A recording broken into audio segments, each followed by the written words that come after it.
성경대학 시간에 오신 여러분을 환영합니다. 오늘은 제96과로서 장로교회에 대해서 알아보는 시간을 가지기를 원합니다. 장로교회는 두 가지로 우리가 생각해 볼 수 있는데, 하나는 초대교회 시대에 장로를 두어서 교회를 치리하던 교회를 말하고 있고, 또 하나는 16세기 종교개혁 시대에 요한 칼빈이 그 주장에 의해서 설립된 그런 교파가 장로교회입니다.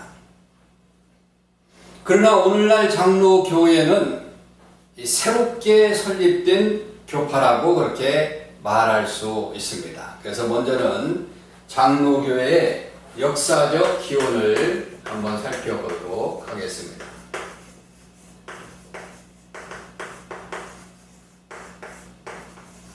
물론 역사적 기원은 하나님의 말씀으로부터 시작이 되죠. 그러나 목사를 중심으로 장로들의 역할을 중요시하는 장로교회를 개혁교회라고 말하고 있는데, 개혁교회는 새로운 체제를 갖춘 거죠. 일컬어서 장로교는 스위스를 중심으로 해서 일어난 16세기의 종교개혁에서 기원을 했습니다. 스위스의 종교 장로교회는 독일, 프랑스, 화란, 영국 등으로 확산했고, 특히 영국으로 들어간 장로교회가 청교도들에 의해서 미국으로 옮겨져서 미국에서 1885년에 선교사 언더우드에 의해서 우리나라에 들어오게 됩니다. 그러면 장로교회의 기본 사상인 이 칼빈주의에 대해서 우리가 생각을 해보겠어요. 기본 사상. 이 기본 사상은 칼빈주의입니다. 요한 칼빈, 존 칼빈, 요한 칼빈은 26세 때 기독교 강요라고 하는 신학 서적을 썼습니다. 기독교 강요, 아주 유명한 책입니다. 그의 내용은 하나님의 절대적 주권과 하나님의 섭리 사상으로 되어 있어요. 그래서 오직 하나님께만, 이게 참으로 중요한 거예요. 오직 하나님께만, 모든 것 오직 하나님께만 영광이요 라고 하는 것이죠. 그래서 그의 책의 특징을 대략 5가지로 요약을 하면 이를 칼빈주의 5대 교리라고 그렇게 말하고 있는데, 첫째는 인간이 전적으로 타락을 했다.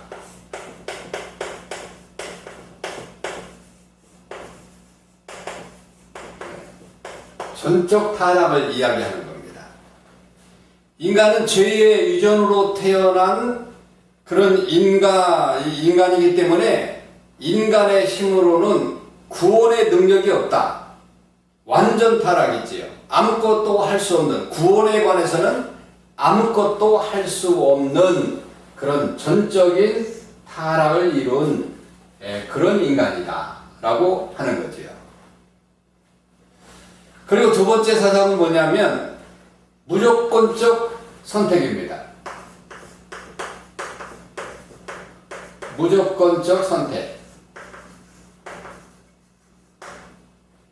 사실 하나님이 조건을 두시고 선택을 했다고 한다면 참 우리 같은 인간들이 어떻게 선택을 받을 수 있을까? 그러나 하나님은 무조건적으로 구원할 자를 선택을 하셨어요. 죄인 구원은 하나님의 절대적인 주권에 의해서 조건 없이 구원받을 사람은 만세전에 하나님의 계획하에 선택을 하셨다. 선택을 하되 만세전에 했다. 로마서 8장 29절, 요한복음 15장 16절, 그리고 에베소서 1장 4절로 5절 가운데 분명하게 말하고 있습니다. 그러면서 세 번째는 제한적인 속죄입니다. 제한적인 속죄.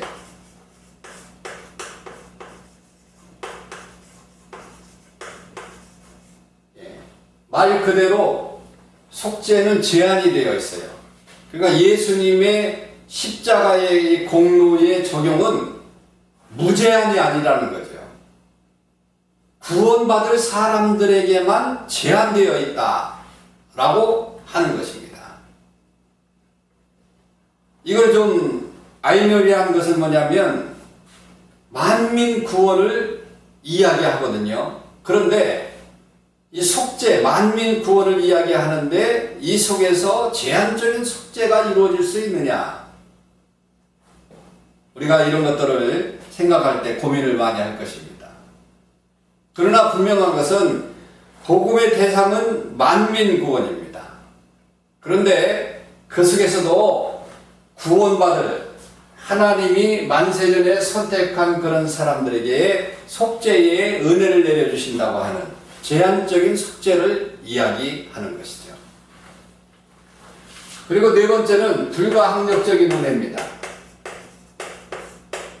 불가항력적인 은혜. 불가항력적인 은혜. 구원의 은총은 항거할 수 없는 불가항력적인 은총이다라고 하는 거죠. 누구도 거부할 수도 없어요. 내 마음대로도 할 수 없어요. 바울이 다메섹 도상에서 하나님의 불가항력적인 은총에 의해서 변화되었다. 바울이 원한 것도 아니에요. 이런 불가항력적인 은혜가 있는 겁니다. 마치 우리가 물병 속에 물을 붓게 되면 물병 속에 공기가 있어가지고 물을 받아들이지 않으려고 하는 그런 속성이 있어서 막 뽀글뽀글 위로 거품이 나오고 그러지 않습니까? 그럼에도 불구하고 물을 붓게 되면 들어가게 되어 있어요. 이게 불가항력적인 은혜예요. 다섯 번째는 성도의 견인이에요. 성도의 견인.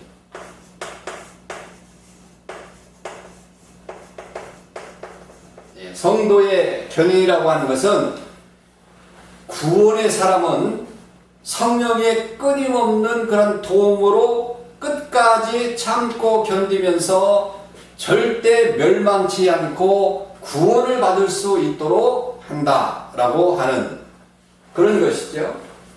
다시 말하면 하나님이 무조건 선택한 그런 사람은 속죄를 이루게 하고 그리고 불가항력적인 은혜를 내려주셔서 중간에 천국 가는 그런 여정, 긴 여정에 좀 부족하다 할지라도 하나님은 그에게 은혜를 내려주셔서 끝까지 천국까지 인도하는 것이 성도의 견인이다 라고 하는 것입니다. 그럼 세 번째로 장로교회의 조직적인 장로교회의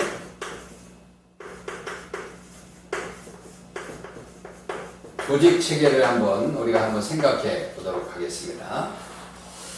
자, 장로교회는 두 가지 기본 요소가 있습니다. 즉, 예수 그리스도의 대리자로서 교훈을 맡은 그런 장로. 대리자로서의 장로. 목사를 이야기하는 거예요. 말씀을 증거하고 하는 그런 대표자. 그리고 두 번째는 교회의 성도들의 그 앞에서 대표자로서 성도들을 이끌어가는 장로, 이렇게 교회를 치리하고 하는 그런 장로, 둘로 이렇게 나눠져 있어요. 다시 말하면 목사 장로와 치리 장로를 이야기하는 거죠. 거죠. 그래서 목사 장로, 시리 장로. 그래서 이 장로들이 연합해서 있는 그런 체계가 바로 장로교회 체제입니다. 행정으로서는 당회가 있습니다. 당회. 교회마다 당회가 있죠. 장로님들이 있는 당회가 있습니다. 그리고 상위로서는 노회가 있습니다. 노회. 그리고 그 상위로서는 총회가 있는 거죠.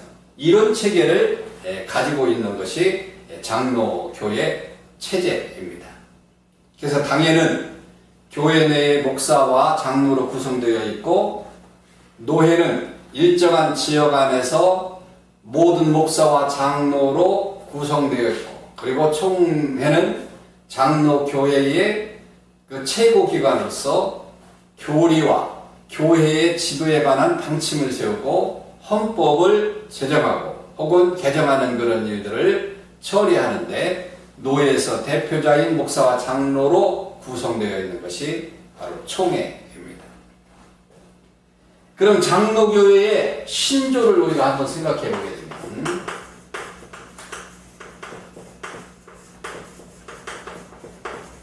장로교회 신조, 장로교회가 채택하고 있는 신봉할 신조가 있는데, 이를 요약하면 그렇습니다. 첫째로는 신구약 성경은 하나님의 말씀이다.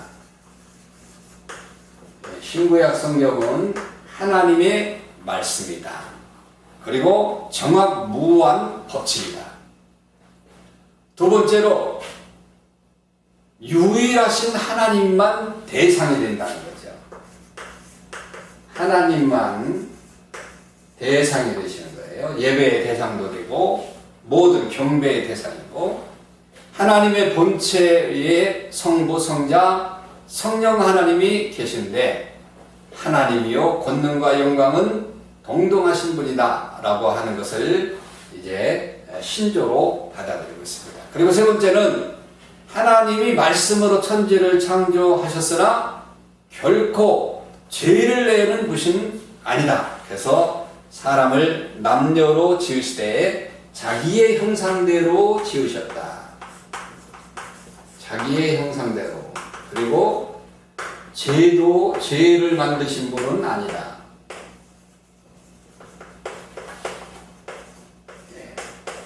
죄를 만드신 분은 아니다. 하나님이 이 세상을 모두 창조했다고 해서 죄까지 창조한 것은 아니다 라고 하는 그런 말씀이죠.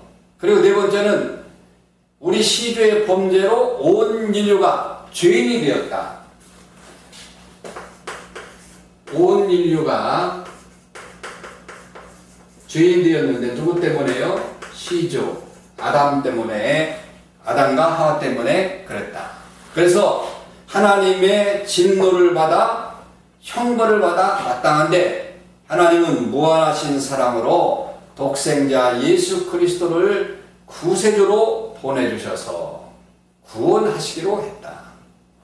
이것이 네 번째 신조입니다. 그리고 다섯 번째 신조는 뭐냐면, 교회는 성례를 행하면서 세례와 성찬을 베풀 것이고, 그리고 모든 신자의 본분은 입교해서 서로 교제하면서 성례와 법례를 지키면서 모든 법을 따라서 순종하고 복음의 증거가 돼서 하나님 나라를 확장하는 데 힘이 되어야 된다. 성만찬에 대한 그런 성만찬에 대해서 그런 교리를 가지고 있습니다. 그리고 여섯 번째는 세상 끝에 인류는 부활해서 심판주 되신 예수 그리스도의 심판을 받아 영생을 얻을 자는 영생으로, 그리고 영벌을 받을 자는 영벌을 받게 된다. 나중에 여섯 번째는 심판이 있다는 거죠. 이것이 칼빈 장로교의 신조가 됩니다. 그럼 여기서 중요한 것은 뭐냐? 이런 신조를 우리가 잘 지켜야 되겠지요. 아무리 장로교회 체제가 잘 됐다고 그렇게 이야기를 한다 할지라도 우리가 이런 신조들을 잘 지키지 않으면 아무 소용이 없는 거예요. 여튼 오늘은 장로교회에 대해서 간단히 알아봤는데 장로교회의 체제는 다른 것이 아닙니다. 요즘 말로 이야기하면 설교하고 교회를 담당하는 그런 장로로서 목사가 있고, 그리고 지금은 교회에 앞장서서 교인들의 대표를 하고 있는 그런 장로로서 장로들이 있다라고 하는 것을 말씀드리고 싶습니다. 그래서 장로교회, 그리고 또 감리교회, 성결교회 이런 교단들이 있는데 다 어떤 교단이 옳다라고 그렇게 생각하지 않습니다. 어느 교단이 옳다 그렇게 말하고 싶지 않습니다. 중요한 것은 뭐냐? 하나님 말씀대로 잘 지키는 교단이 정말 좋은 교단이다 라고 하는 그런 생각을 가지게 되죠.